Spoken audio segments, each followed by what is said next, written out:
네, 요즘에는 그 이혼에 관련된 TV 프로그램이 문전성시를 이루고 있다고 해도 과언이 아닐 것 같은데요. 뭐 형식은 여러 가지가 있는데 대체로 이제 주된 목적은 이혼 위기에 있는 그 커플들, 그 가정들의 문제점을 이제 찾아서 패널들이 해결책을 제시하고 또 그 위기를 이제 극복하도록 돕는 이제 그런 프로그램들입니다. 이제 이런 가정들을 통해서 이제 비슷한 위기에 있는 시청자들에게도 또한 도움을 이제 주고자 하는 그런 의도도 이제 있게 되는데요. 그런데 이 프로그램들이 인기가 있는 또 다른 이유가 있다고 해요. 그 프로그램을 통해서 이제 시청자들이 위로를 이제 받기 때문이라고 하는데요. 그 프로그램을 통해서 어떻게 위로를 받나 했더니 이혼 위기에 놓여 있는 출연자들의 삶과 자기 삶을 이제 비교를 하면서 내가 낫네 훨씬 이제 이러면서 위로를 받는다는 거예요. 예. 자, 이처럼 우리는 알게 모르게 우리의 삶과 다른 사람들의 삶을 이제 비교를 하고 또 이렇게 비춰 보면서 이제 우리는 이제 살아가고 있습니다. 무의식적으로 그렇게 살아가는 것 같습니다. 우리는. 예. 그래서 때로는 뭐 우리가 살다 보면 부모님들의 본이 되지 않는 모습을 이제 보게 될 때도 있는데, 그러면 나는 나중에 가정을 이루면 이렇게 하지 말아야지 뭐 이렇게 생각하기도 하고, 또 때로는 직장 상사들, 자기를 힘들게 하고 괴롭히는 직장 상사들을 만나면 내가 이제 그 지위에 가면 나는 그렇게 하지 말아야지 또 이렇게 생각을 이제 하기도 하는데요. 근데 막상 그 자리에 가면 어떡하죠? 예, 이상하게 똑같이 하는 거예요. 예. 또 과거 세대의 실수나 죄악을 보면서 내가 만약 그때 살았더라면 나는 그렇게 하지 않았을 텐데 또 이렇게 생각을 하기도 합니다. 예를 들어서 일제 강점기 때 그 기독교인들이 신사참배한 그것에 대해서 내가 그 시대에 살았다면 나는 끝까지 그렇게 하지 않았을 것이다. 나는 하나님을 저버리지 않았을 것이다. 이렇게 생각하는 것이죠. 오늘 본문에 등장하는 바리새인들과 서기관들도 이러한 생각들을 하고 있었습니다. 조상들이 하나님의 말씀을 선포하는 그 선지자들과 하나님의 종들을 핍박하고 죽였는데, 자신들이라면, 내가 그 조상들의 입장이었다면 나는 결코 그런 죄에 가담하지 않았을 것이다. 이제 이렇게 얘기를 한 거죠. 그런 자신들의 마음을 증명이라고도 이제 하려는 듯이 그 옛 선지자들의 무덤을 완전히 이제 새롭게 단장을 하기도 하고, 또 기념비까지 세웁니다. 어떻게 뭐 어떤 사역을 했고 해서 막 그렇게 멋있게 기념비까지 이제 세우고, 그래서 뭐 이렇게 이제 했다는 건데요. 그렇게 자신들은 하나님의 종들과 선지자들의 죽음을 기리면서 영원히 있지 않겠다. 그분들은 정말 훌륭한 분들이었다. 이제 그런 자기들의 뜻을 이제 전한 거죠. 그러니까 이제 백성들이 어떻게 했습니까? 야, 진짜 이 사람들은 훌륭한 사람들이네. 신앙도 훌륭하고, 야, 우리 조상들을, 선지자들을 이렇게까지 기리는 거 보니까 역시 우리 지도자로서 합당한 사람들이야. 대단한 분들이야. 뭐 이렇게 생각하지 않았겠어요? 그러니까 이제 백성들의 칭송을 듣고 있던 이제 바리새인들과 서기관들은 한껏 이제 우쭐해져 있었던 거죠. 근데 느닷없이 또 예수님이 한마디를 하십니다. 어김없이 혼을 내시죠. 화 있을지저 외식하는 자들아. 이렇게 얘기를 하시는 거예요. 그러니까 뭐 한껏 뭐 우쭐해 있는데 그냥 찬물을 끼얹는 격이 되지 않겠습니까? 그러니까 조상들이 선지자들을 죽이는 것에 너희들이 가담하지 않았을 것이라고 말한 것은 곧 너희가 선지자를 죽인 자들의 자손이라는 사실을 스스로 실토하는 것이다. 이렇게 얘기를 하시는 거예요, 지금 예수님이. 그러니까 너희 조상들이 선지자들을 죽인 것이 잘못된 것이라는 사실을 너희 입술로 지금 인정하는 것이 아니겠느냐? 지금 그 얘기를 하시는 거죠. 그러니까 잘못된 건 줄 아니까 우리는 가담하지 않을 거라고 얘기한 거 아니겠습니까? 잘한 거라면 자기들도 그렇게 했을 거라고 얘기하지 않겠어요? 그러니까 잘못한 걸 아니까 우리는 가담하지 않았을 거라고 얘기한 것을 통해서 너희들은 지금 그것이 잘못된 것이라는 사실을 인정한 거다. 이렇게 지금 예수님이 탁 꼬집어내신 거예요. 그러니까 너희들이 지금 뭐 기념비 세우고 뭐 무덤 새로 단장하고 뭐 하지만 다 거짓이고 위선일 뿐이다.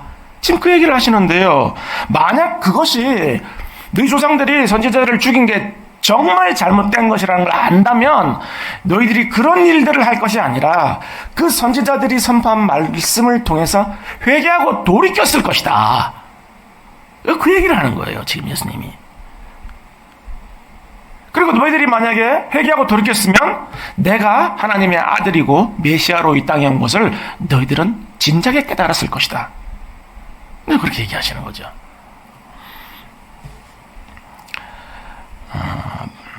그렇기 때문에 이제 예수님은 이제 너희가 너희 조상의 분량을 채워라. 이렇게 이제 얘기를 하시는데요. 여러분, 분량이 어떤 분량입니까, 지금? 예. 그러니까 지금까지 너희 조상들이 하나님 앞에서 그런 선지자들, 하나님의 종도를 핍박하고 죽인 죄악들이 계속 쌓여왔는데 조금 모자라다. 너희들이 마저 채워라. 이렇게까지 얘기하시는 거예요. 하나님께서 이제 아브라함에게도 이제 이런 말씀을 하셨죠. 여러분 기억나십니까? 우리 창세기 다 했는데. 그러니까 이제 가나안 땅의 아모리 족속들이 죄악이 아직 가득 차지 않았으니 내 자손은 4대 이후에 이 땅에 다시 돌아오게 될 것이다. 이렇게 얘기하셨잖아요. 하나님께서 아브라함에게. 그래서 이제 애굽에서 4대 이후에 돌아오지 않습니까? 모세를 통해서 출애굽을 해가지고 들어올 때 가나안을 진멸하라 하신 거예요. 그때 죄악이 다 찬 거예요. 예. 그러니까 이제 우리가 여기서 무엇을 먼저 알 수가 있습니까? 하나님께서는 오래 참으시지만 돌이켜 회개하지 않으면 죄악이 찰 때 반드시 심판하신다는 겁니다. 예. 그렇기 때문에 믿는 자들이 그 공동체의 죄악을 품고 회개하는 것이 그렇게 중요한 거예요. 그래서 이제 그동안 조상들이 쌓아온 하나님의 진노를 이제 바리새인들과 서기관들이 다 뒤집어 쓰게 될 것이라고 이제 예수님이 지금 말씀하신 건데요. 그런데 이제 그런 그 공동체의 죄악을 품고 자신의 죄악처럼 여기고 하나님 앞에 회개하는 그 회개를 하나님이 받으시고 하나님 용서하시지 않습니까? 그러니까 그렇게 그 기도가 중보 기도가 그렇게 중요한 겁니다. 중보 회개 기도가. 그럼에도 불구하고 그러니까 바리새인들이 만약에 이 말씀을 듣고 회개했으면 어떻게 됐을까요? 용서 받았을까요? 당연히 용서 받죠. 예수님이 이렇게 꾸짖으신 거는 돌이켜 회개하라는 그 목적인 거지 심판의 목적이 아닌 겁니다. 근데 바리새인들이 돌이켰으면 용서를 받았을 텐데 결국 그들은 어디까지 간 겁니까? 그 조금 남은 죄악을 채우게 됩니다. 어떻게 해요? 그리스도를 아들까지 십자가에 못 박으면서 그 죄악을 이제 꽉 채우게 됩니다. 그렇기 때문에 예수님은 이들의 위선을 이제 폭로하시면서 그들의 정체를 드러내시는데요. 뭐라고 얘기하셨습니까?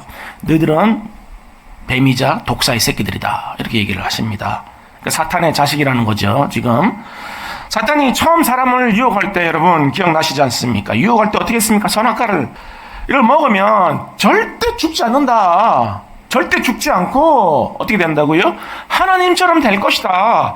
달콤하잖아요. 아니 하나님처럼 되는 것만큼 달콤한 게 어디 있습니까? 그러니까 이제 넙석 받아 먹었는데 그게 뭐였습니까? 독이었잖아요. 죽음으로 몰고 가는 독이었지 않습니까? 아니 마치 그런 것처럼 바리새인들과 서기관들도 겉으로는 경건한 자들인 것처럼 보이고 또 옳은 길로 인도하는 자들처럼 보이지만 실상은 뭡니까? 죽음으로 인도하는 독이라는 겁니다. 사탄이라는 거예요. 그렇기 때문에 이제 그들은 구약시대의 첫 순교자였던 아벨로부터 제사장 여호야다의 아들 스가랴에까지의 그 모든 의로운 피 흘림에 대한 책임이 너희들에게 다 돌아갈 것이다. 예수님이 이렇게까지 무섭게 경고하신 겁니다. 그러니까 구약의 모든 그 죄악을 너희들이 다 책임을 지게 될 것이다. 이렇게 얘기하신 거예요, 지금. 실제 역사 속에서 이제 주후 70년에 예루살렘이 로마에 의해서 멸망을 당하죠. 그리고 여러분 어떻게 됩니까? 이스라엘이 사라졌어요. 다시 언제 나라가 독립국가로 세워지죠? 1948년도. 그러니까 2000년 동안 나라가 없어진 거예요. 이스라엘 나라가. 온 나라에 다 흩어져 사는 거예요. 유대인들은. 그러다가 1948년도에 독립국가로 다시 세워지게 된 겁니다. 지금 이스라엘 땅에.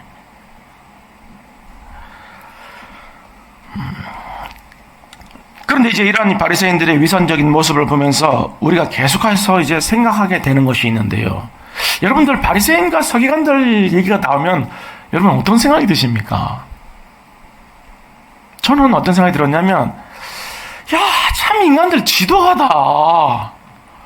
지금 화이스친저가 지금 8번째인가 그런데, 야, 아니 어떻게 이렇게 지독하게 고집이 세고 말도 안 듣고 지들 마음대로 살까?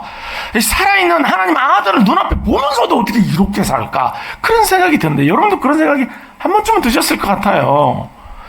야, 정말 끝내주는 불순종의 대가들이구나. 이런 생각이 이제 드는 것이죠. 어떻게 그렇게 위선적이고 자랑하기 좋아하고 내세우기 좋아하고 사람들한테 인정받기 좋아하고 높은 자리에 앉기 좋아하고 돈 좋아하고 권력 좋아하고 그게 결국 예수님이 하나님의 아들이신지도 모르고 그냥 십자가에 못 박아 죽이기까지 할 수 있나? 그런 생각이 드는 거죠.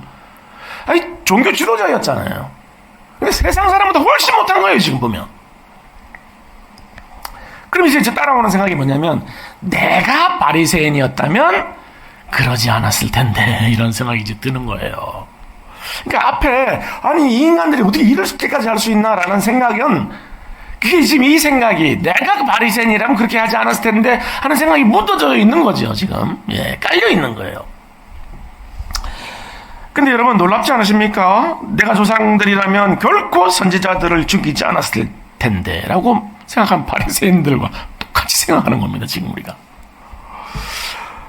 그런데 이제 우리의 이러한 생각은 비단 바리새인들에게 국한된 것만은 아닌데요.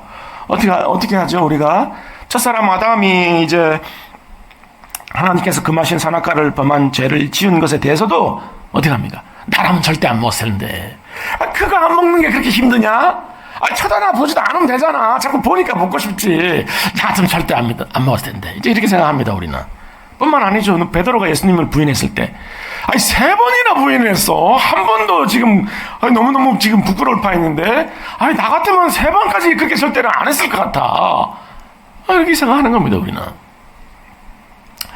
이렇게 이제 우리는 늘 다른 사람들이 한 행동과 비교를 하면서 우리의 신앙 정체성을 확인을 하는 거예요.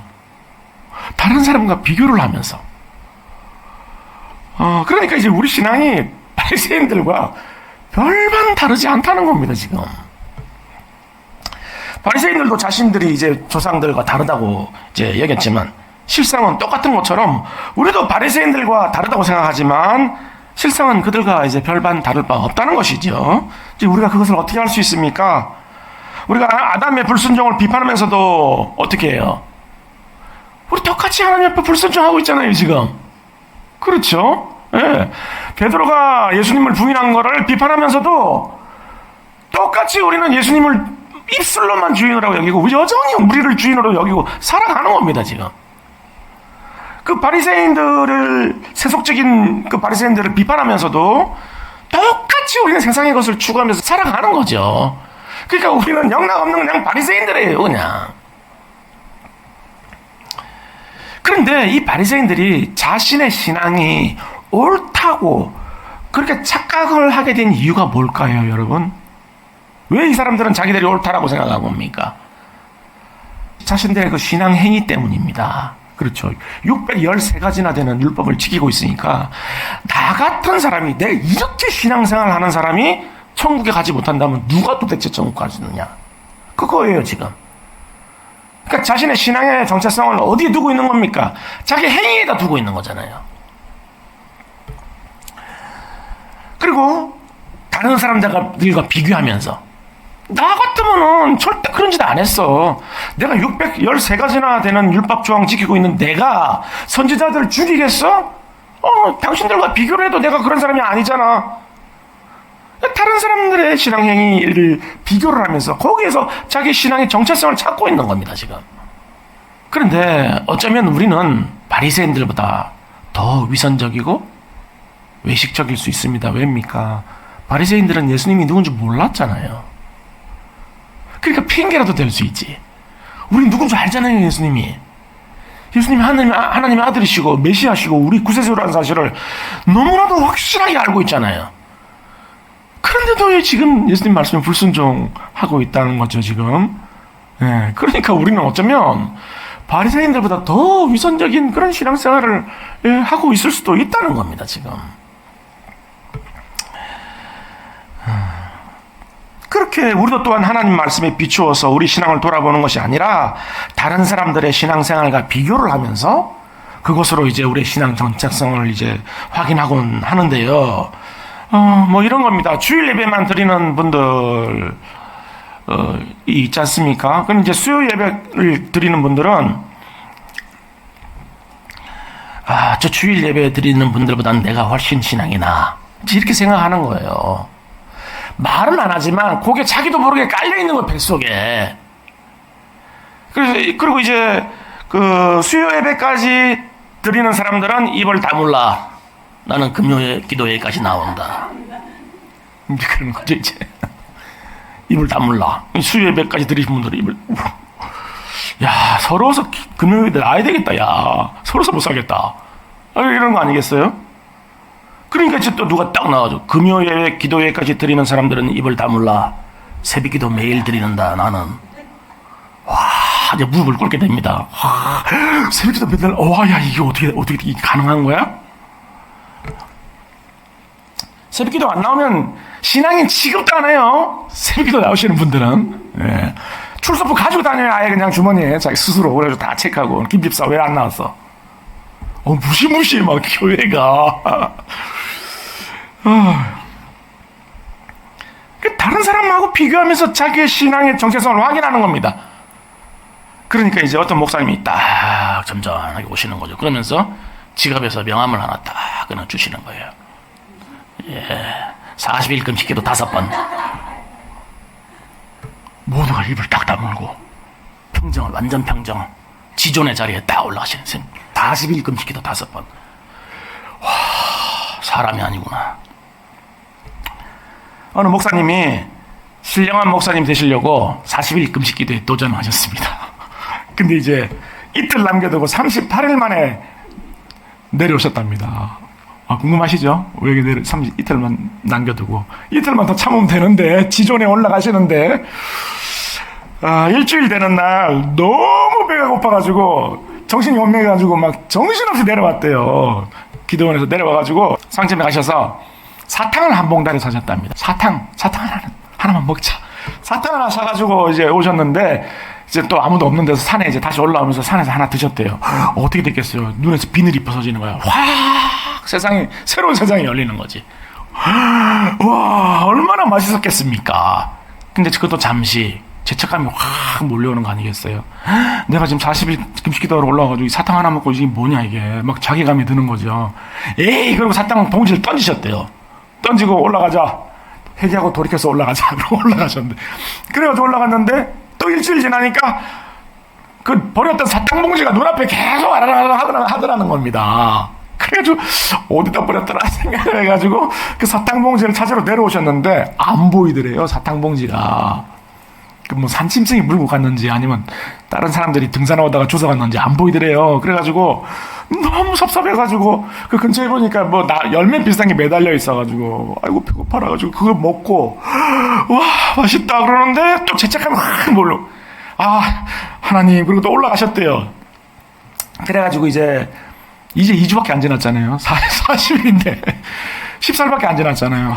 하루가 천년 같은 그런 하루를 막 꾸역꾸역 견디고 있는데 이틀 남았는데 갑자기 그 기도원 원장님이 목사님 빨리 내려가시라고, 지금 큰일 났다, 전쟁 났다, 빨리 내려가시라고 그러더라는 겁니다. 그래서 무슨 일인데요? 그러니까 그때 당시에 그 이용평 대위가 미국이 끌고 기순한 건데, 그거를 이제 그 원장님이 오해를 해가지고 전쟁 났다고 얘기를 해가지고 목사님한테 얘기를 한 거예요. 목사님이 그랬답니다. 할렐루야!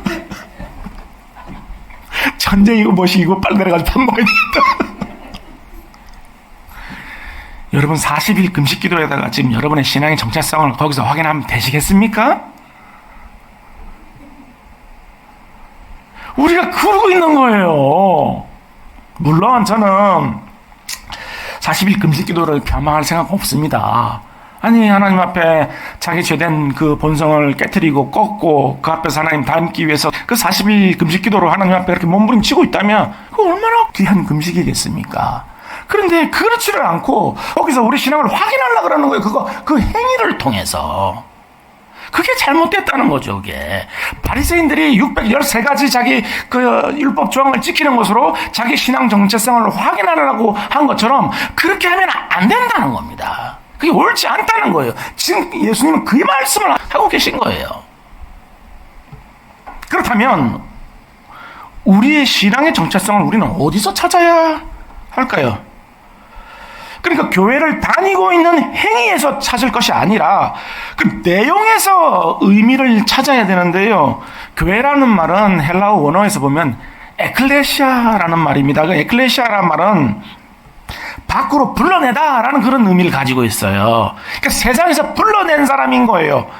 그러니까 교회는 예수 그리스도를 주인으로 고백을 하고 세상에서 불러내어진 사람들의 이제 모임인 것인데요. 그러니까 즉 세상과 구별된 존재. 그러니까 성도들은 세상과 구별된 삶으로부터 우리의 신앙의 정체성을 확인해야 된다는 겁니다. 그 내용이 뭘까요? 그러면 그 구별된 내용이 뭐냐는 거죠. 그것이 이제 고린도전서에서 우리가 찾을 수가 있는데요. 너희는 하나님으로부터 나서 그리스도 예수 안에 있고 예수는 하나님으로부터 나와서 우리에게 지혜와 의로움과 거룩함과 구원함이 되셨으니. 그러니까 세상은 결코 만들어낼 수 없기 때문에 세상에서는 찾아볼 수 없는 곳으로 우리의 정체성을 확인해야 되는데 그게 뭐라는 거예요? 의와 거룩과 구원이라는 겁니다. 의와 거룩과 구원은 세상에서 만들어낼 수 없어요. 세상에서 찾을 수가 없어요. 그래서 그거는 처음 우리나라에 이제 기독교 신앙이 들어왔을 때는 많은 핍박과 이제 박해가 있었죠. 그래서 이제 천주교가 처음 들어왔을 때는 그 유교적 제사 제도를 이제 거부를 하고 또 그 평등 사상을 가르친다는 이유로 많은 순교자를 낳았습니다. 그래서 천주교에서는 지금도 107명의 이제 순교자를 이제 성인으로 이렇게 인정을 하고 있는데요. 신교가 처음 들어온 초기에도 이제 핍박들을 받았죠. 고난을 받았죠. 뭐 왕따는 뭐 기본이고 뭐 단절, 이웃과 단절, 심지어 가정도 다 파괴되기도 그 파탄이 일어나기도 했는데요.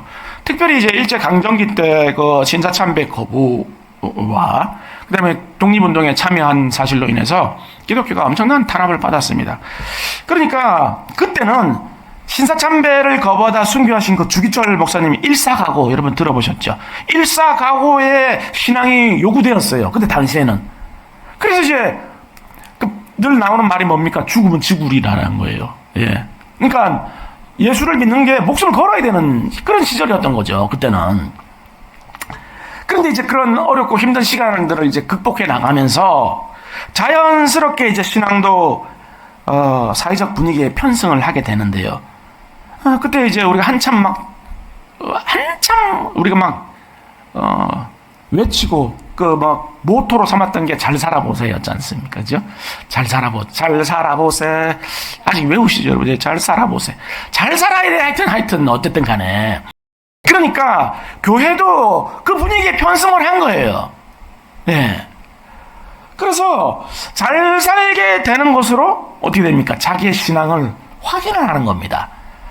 그러니까 잘 살게 되면 올바른 신앙을 이제 가지고 있기 때문에 하나님께 복을 받은 것이다. 이렇게 생각을 하고 또 시련과 역경이 있으면 올바르지 않은 신앙을 가지고 있어서 하나님께 벌을 받은 것이다. 이렇게 생각을 해버린 겁니다, 지금. 그 시대적 분위기에 편성을 하는 바람에. 그래가지고 뭐 집안에 좀 안 좋은 일이 있고 그러면 막 똑바로 안 믿어서 그렇다 그러고 막 새벽기도 안 나서 그렇다 그러고 그런 식으로 막 이렇게 해가지고, 막 얼굴도 못 들게 되고, 그런 분위기였던 거예요. 그래서 이제 기독교 신앙을 가지는 것이 그 목적이 이 땅에서 성공하고 많이 벌고 높아지는 것이다. 이렇게 돼버린 거예요. 그렇게 기독교 신앙이 세속적인 가치와 혼합이 되면서 신비주의, 기복신앙, 승리주의, 복음, 이런 것들이 이제 막 열매로 이제 막 드러나게 이제 된 거죠. 지금도 그렇잖아요, 보면. 그거를 이제 완전히 밭을 갈아 엎는 작업을 하고 있는데 안 된다는 겁니다. 이게 막 뼛속까지 스며들어 있어가지고. 정말 하나님이 은혜 주셔서 이게 갈아 엎어지지 않으면, 완전히 기경을 하지 않으면 안 된다는 거예요, 이게. 그러나 하나님의 말씀인 성경은 분명하게 가르치고 있는데요, 우리의 신앙은 오직 세상과 구별되는 의와 거룩으로만 확인될 수 있다는 것입니다. 왜요? 세상은 만들어낼 수도 없고 만들어내고 싶어하는 마음도 없어요. 오직 그리스도를 주인으로 고백하고 그 주인의 말씀을 따라 살고자 하는 사람들에게만 그것이 만들어질 수 있기 때문입니다. 그러니까 우리의 모든 신앙의 행위는 이러한 고백을 토대로 나오는 것이지, 신앙 행위를 통해서 이런 고백이 증명되는 것이 아니라는 겁니다. 여러분, 이 사실을 분명히 하셔야 돼요. 이제 이렇게 거룩을 추구하는 삶을 살면 어떻게 됩니까? 예수의 죽음을 몸에 짊어지게 되지요. 예수의 죽음은 곧 죄에 대한 죽음으로서 죄와의 관계를 끊어내는 치열한 영적 전쟁이 있는 삶을 살게 되는 것입니다. 거기에서 우리 신앙의 정체성을 확인할 수 있는 거예요. 그렇기 때문에 죄와 싸움이 없는 그런 자기 만족이야말로 우리가 가장 경계해야 할 그런 큰 함정인데요, 교회 다닌 연수로 난 정말 오래 다녔다, 한평생 다녔다, 또는 직분으로 나는 장로다, 권사다, 목사다, 이런 걸로 이 정도면 내가 이렇게 열심히 하는데 이 정도면 괜찮겠지, 그게 함정이라는 겁니다. 그게 절대 그런 것으로 확인이 안 된다는 거예요. 이런 것으로 확인하라고 하면은 바리새인들이 빠진 그 함정에 같이 빠지게 되는 것입니다. 그렇기 때문에 우리의 영혼을 찌르는 그 양심을 달래기에 급급한 신앙생활을 해서는 결코 안 되겠는데요. 왜입니까? 우리 양심은 마치 벌레가 잎사귀를 갉아먹는 것처럼 우리의 죄악을 이제 갉아먹기 때문입니다. 그러니까 양심을 무디게 하면 절대로 안 되는 거예요.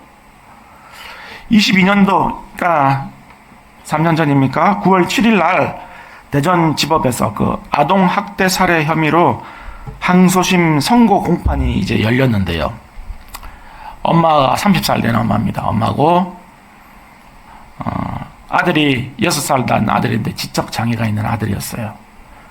근데 이제 집이 그냥 완전 난지도 쓰레기장 같은 집이었고, 물도 한 방울 없고, 먹을 것도 아무것도 없는데, 그 아들을 3주 동안 그냥 혼자 방치를 한 거예요. 지적 장애가 있는 아들을. 근데 얘가 평소에도 그 힘이 없어가지고, 다리가 힘이 없어가지고 잘 걷지도 못하고, 그 다음에 이제 손가락에 힘이 없어서 숟가락을 떨지를 못해서 누가 도와줘야지 이렇게 한 숟가락씩 먹는 아이였는데, 그런 아이를 3주간 집에다 혼자 방치를 하고 엄마가 남자친구랑 나가서 이 모텔 저 모텔 전전하다가 걔가 6살 난 아이가 굶어 죽었어요. 저 어떻게 이런 일이 있습니까? 걔가 3주 동안 엄마를 얼마나 기다렸겠어요. 물 한 방울 못 먹고 먹을 거는 고사하고. 더 놀라운 사실은 엄마가 왔어, 한 번. 근데 자기 것만 챙겨서 가버려, 다시. 걔 끓이고 있는 걸 그냥 보고도. 여러분, 상상이 되십니까, 지금 이 상황이? 걔가 엄마를 얼마 죽어가면서도 여러분, 굶어 죽어가는 게 제일 비참한 거잖아요. 굶어 죽으면서 엄마를 얼마나 찾았겠냐고요, 걔가. 판사도 울었대요. 그래서 20년형을 선고를 했는데, 그렇기 때문에 하나님께서 우리에게 그 양심의 경종을 울릴 때 우리는 지체 없이 즉각 반응해야 되는 겁니다. 그렇게 하면 안 된다라고 말씀하시면 즉각 반응해야 되는 거예요. 알겠습니다, 주님. 아멘. 제가 순종하겠습니다. 그러므로 우리의 신앙이 바리새인들과 같이 죽은 선지자들의 무덤을 꾸미는 일에만 그치고 있지는 않은지 다시 한번 돌아보아야 하겠는데요. 말씀에 불순종한 아담을 비판하면서도 아담의 불순종을 그대로 답습하고 있지는 않는지 돌아보아야 하겠습니다. 예수님이 부인한 베드로, 그 베드로를 정죄하면서도 예수님이 아닌 우리 자신을 여전히 주인으로 여기고 살고 있지는 않는지 돌아보아야 하는 것이죠. 그렇게 우리가 바리새인들과 같이 위선적인 신앙생활을 하고 있다면 지금 이 순간 돌이켜야 하겠는데요. 회개하지 않는 영적 그 완고함은 바리새인들과 같은 그런 결말을 가지고 오지만 진정으로 회개하는 자에게는 하나님께서 언제나 긍휼과 자비와 용서를 준비하고 계시기 때문입니다. 돌이키기만 하면 돼요. 그럼 하나님이 용서하십니다. 그거를 왜 못하냐고요, 그거를. 또한 다른 사람의 신앙과 비교하면서 다른 사람들의 죄를 판단하고 정죄하는 자리에도 서지 않아야 하겠는데요. 다른 사람의 신앙이 결코 우리의 신앙 기준이 될 수 없을 뿐만 아니라 판단하실 수 있는 분은 오직 하나님 한 분뿐이시기 때문입니다. 여러분, 오늘 주보의 설교 제목 보셨는지 모르겠지만 너나 잘해였어요. 예, 설교 제목이. 결코 우리는 다른 사람들의 신앙의 표준이 될 수 없습니다. 기준이 될 수 없습니다. 오직 하나님의 말씀만이 우리 신앙의, 그리고 우리 삶의 기준이 될 수 있기 때문입니다. 오늘은 3000년 전 솔로몬 왕이 정말 이 땅의 모든 것들을 누려보고 모든 것들이 헛될 뿐이라고 고백하면서 내린 그 인생의 마지막 결론을 같이 읽으면서 마치면 좋겠는데요. 일의 결국을 다 들었으니 하나님을 경외하고 그의 명령들을 지킬지어다. 이것이 모든 사람의 본분이니라. 하나님은 모든 행위와 모든 은밀한 일을 선악간에 심판하시리라.